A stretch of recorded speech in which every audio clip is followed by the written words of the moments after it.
Este relato comienza con la muerte de su protagonista. Silas Dimmer falleció el 16 de julio de 1863 y 2 días después sus restos recibieron sepultura. Su entierro, según el periódico local, fue muy concurrido, pues todos los hombres, mujeres y hasta los más jóvenes de su pueblo le habían conocido personalmente. De acuerdo con una costumbre de la época, el féretro fue abierto junto a la tumba para que los amigos y vecinos asistentes desfilaran ante él y pudieran contemplar, por última vez, el rostro del finado. Después, a la vista de todos, Silas Dimmer fue inhumado. Se puede afirmar que, aunque no todos los presentes estuvieron muy atentos, el sepelio no pasó inadvertido y cumplió las formalidades exigidas. Silas estaba indudablemente muerto y nadie podría mencionar un solo fallo en la ceremonia que hubiera justificado su regreso desde la tumba.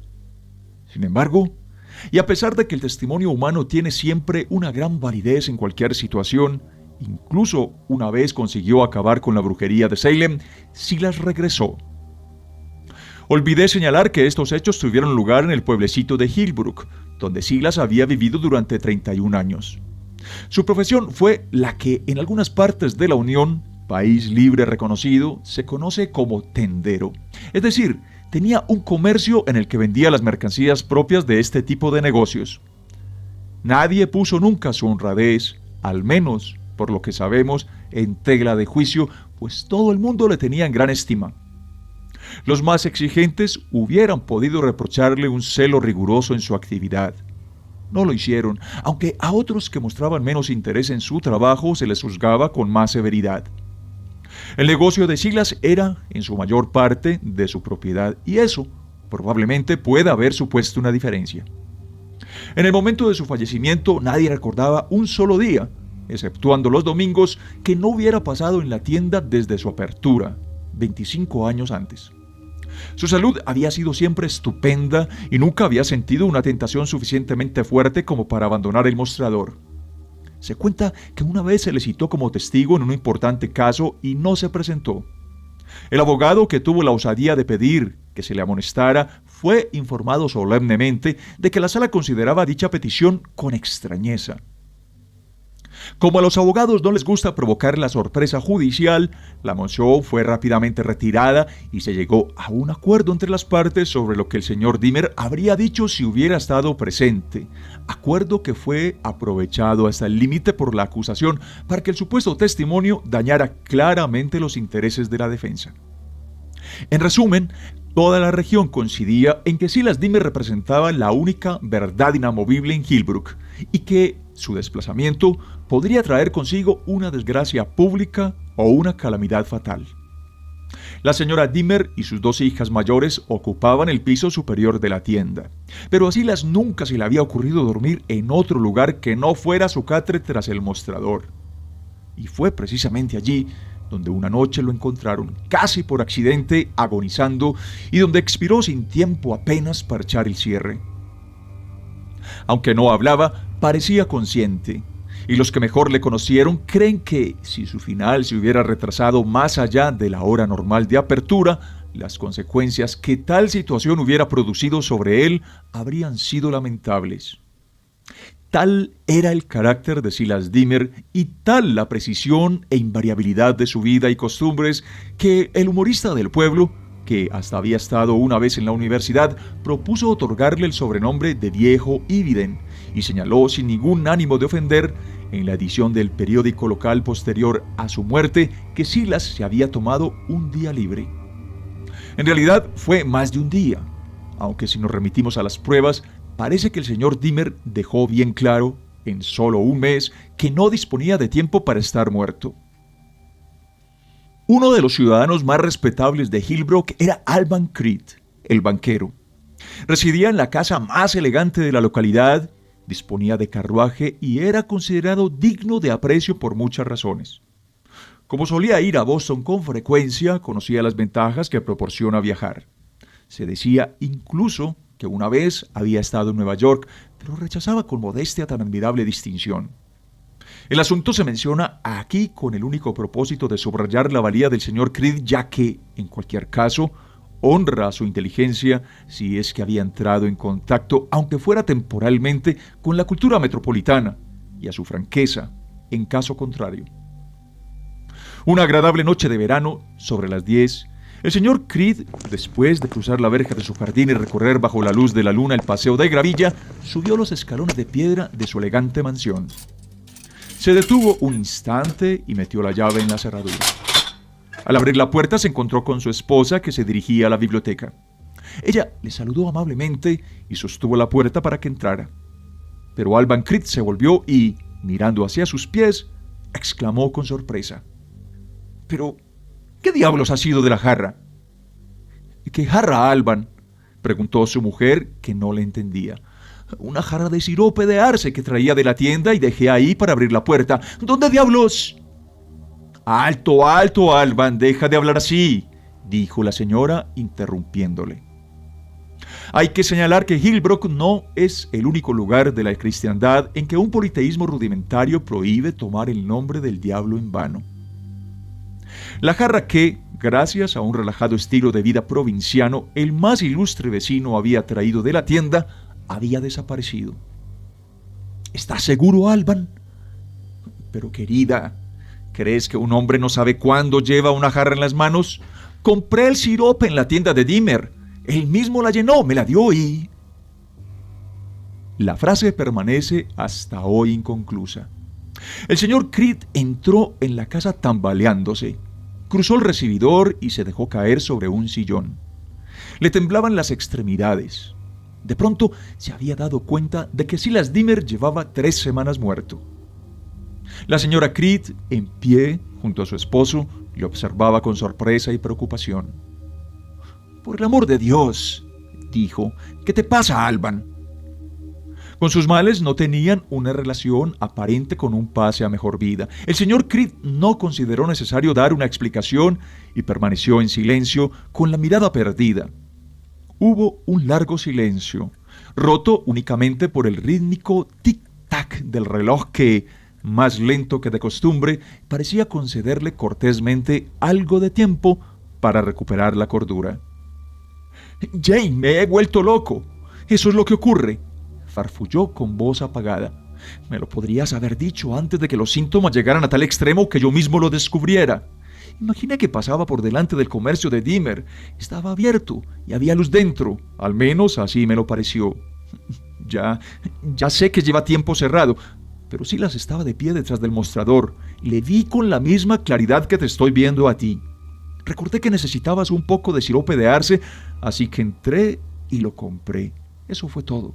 Compré 2 cuartos a Silas Dimmer, que, desde luego, está bien muerto y enterrado, pero a pesar de ello echó el sirope del tonel a la jarra y me la dio. Incluso me dirigió la palabra con un tono más grave, eso sí, más grave del que era su tono habitual, pero no me acuerdo de lo que me dijo. Dios santo, le vi y hablé con él. Y está muerto. Bueno, todo esto lo imaginé porque estoy loco, más loco que una cabra, y tú sin decirme nada. Este monólogo dio tiempo a la señora Creed para recuperarse. «Alban», dijo, «tú nunca has dado muestras de locura, créeme. Sin duda todo ha sido una ilusión. No puede ser otra cosa. Sería horrible, pero no estás loco. Lo que pasa es que trabajas demasiado. No deberías haber asistido esta tarde al consejo de administración. No sé cómo no se dieron cuenta de que estabas enfermo. Sabía que algo iba a ocurrir». El señor Creed seguramente pensó que el presentimiento de su mujer llegaba demasiado tarde, pero no dijo nada porque estaba preocupado por su situación. Había conseguido tranquilizarse y ahora empezaba a pensar con coherencia. Sin duda el fenómeno fue subjetivo, explicó con ridículos términos de argot científico, pues aunque la aparición de un espíritu e incluso su materialización son posibles, la visión y tangibilidad de una jarra de medio galón hecha de tosca y ruda cerámica, salida de la nada, es difícilmente concebible. Cuando estaba acabando de hablar, su hija pequeña, en camisón, entró correteando en la habitación.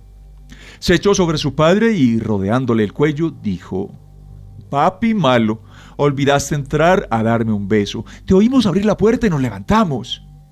Y añadió: «Papi, Eddie dice que si se puede quedar con la jarrita cuando esté vacía.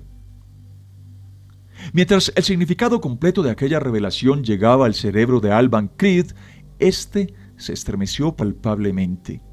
Era evidente que la niña no podía haber entendido una sola palabra de la conversación anterior. Como las propiedades de Silas Deemer estaban en manos de un administrador que consideraba que lo mejor era deshacerse del negocio, la tienda había sido cerrada a la muerte de su propietario y los artículos vendidos a otro comerciante que se los había llevado en bloque. También estaban vacías las habitaciones superiores, pues la viuda y sus hijas se habían marchado a otra ciudad. La tarde siguiente a la aventura de Alvan Creed, que de algún modo ya era de dominio público, una multitud de hombres, mujeres y niños llenaba la acera frente a la tienda. Aunque muchos se mostraban incrédulos, todos los habitantes de Hillbrook sabían que el espíritu de Silas Deemer rondaba por el lugar. Los más agresivos y, en general, los más jóvenes lanzaban piedras contra la fachada, poniendo especial cuidado en no dar a las ventanas que aún tenían las persianas subidas. La incredulidad todavía no llegaba a la maldad. Unas pocas almas audaces cruzaron la calle y golpearon en la puerta. Tras encender unas cerillas, las acercaron al escaparate con el fin de poder ver algo en el oscuro interior. Otros espectadores hacían alarde de su ingenio desafiando el fantasma con gritos y chillidos a una carrera. Pasado un rato, sin que ocurriera nada, y cuando algunos comenzaban a marcharse, los que quedaban advirtieron que el interior de la tienda estaba bañado por una luz amarillenta y difusa. En ese instante, todas las manifestaciones cesaron.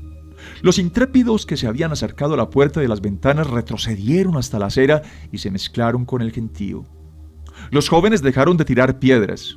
Ahora nadie levantaba la voz, sino que, con nerviosos susurros, señalaban hacia aquella claridad que iba en aumento. Era difícil saber cuánto tiempo había pasado desde el primer resplandor, pero al final la luz fue suficiente para iluminar todo el interior de la tienda.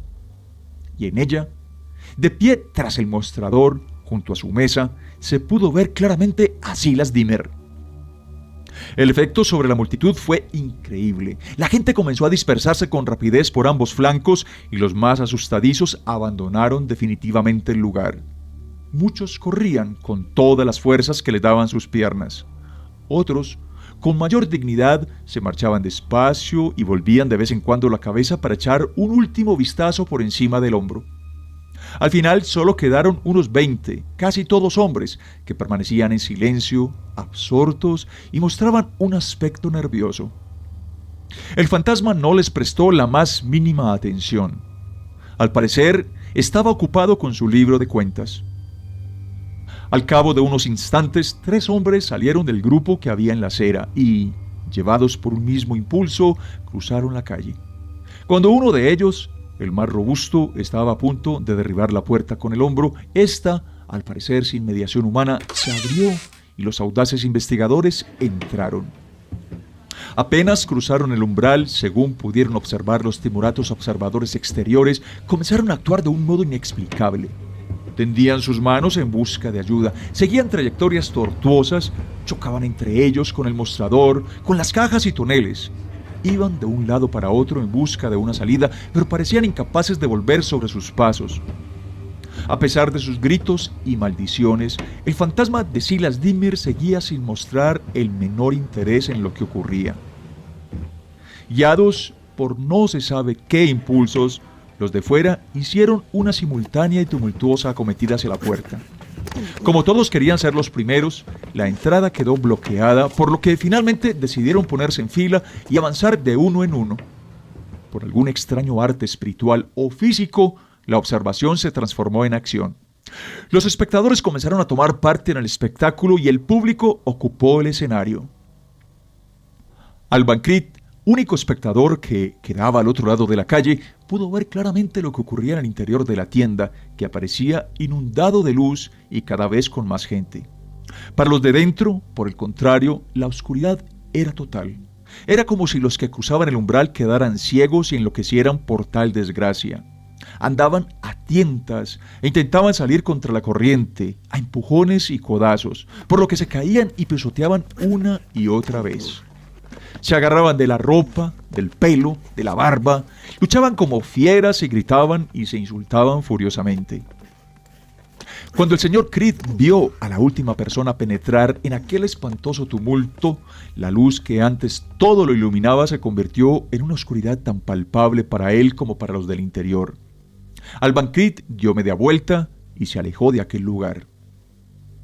A la mañana siguiente, una multitud de curiosos se reunió en torno a la tienda. Entre ellos se encontraban los que habían huido la noche anterior, envalentonados ahora por la luz del sol, y los que iban a sus labores cotidianas. La puerta del inmueble seguía abierta, pero el lugar estaba vacío. Por todo el suelo, sobre las paredes y muebles, se veían jirones de ropa y mechones de pelo. Los virulentos habitantes de Hillbrook habían conseguido, no se sabe cómo, salir de allí y habían vuelto a casa a curar sus heridas. Seguro que habían pasado una mala noche. Tras el mostrador, sobre la mesa polvorienta, estaba el libro de cuentas. Las anotaciones, con letras de Dimmer, acababan el 16 de julio, fecha de su muerte. No quedaba constancia de una posterior venta a Alban Creed. Y esta es toda la historia. Las pasiones de la gente se calmaron y la razón volvió a prevalecer. Todo Hillbrook coincidía en que, teniendo en cuenta el carácter respetable e inofensivo de su primera transacción comercial bajo las nuevas condiciones, se podía permitir que Silas Dimmer, después de muerto, continuara con su negocio en el viejo local, pero sin atropellos. El cronista de la localidad, de cuya obra inédita se ha extraído el relato de los hechos, tuvo la precaución de mostrarse de acuerdo con esta idea.